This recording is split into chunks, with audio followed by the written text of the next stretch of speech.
Alright, today's album of the day is Emerson, Lake and Palmer. Alright, of course, it has Keith Emerson on keyboards, Greg Lake on vocals, bass guitar, and Carl Palmer on drums and percussion. Excuse me.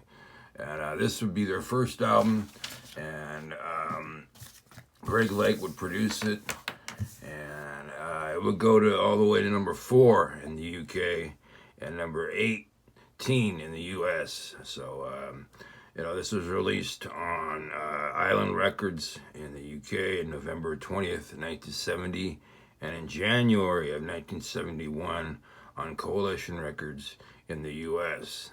And had very many songs that were just instrumental passages, and for instance, the title track, not the title track, but the first track, Barbarian, had instrumental and also folk guitar in it. And then the second song, Take a Pebble, has jazz keyboard, and also folk guitar as well, and water-like percussion, as well as clapping and whistling. And the next song, Knife Edge, has an instrumental middle section, an extended quotation from Allemande of John Sebastian's first French Suite No. 1 in D minor BWV 812.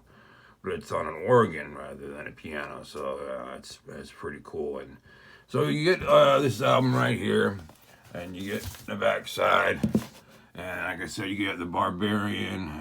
It's Time Limit, Take a Pebble, Knife Edge, the Three Fates, which is like 3 suites, and it's Clotho,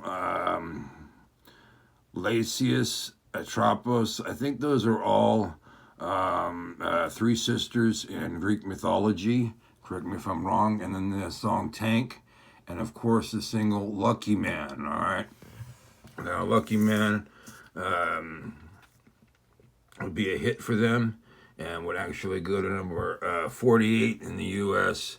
So helped the album sales, and the album would sell over 500,000 copies at the time, and over 100,000 copies in the UK at the time. And since then, it's sold very more copies, as its song Lucky Man has been featured in TV, movies, and streaming and whatnot.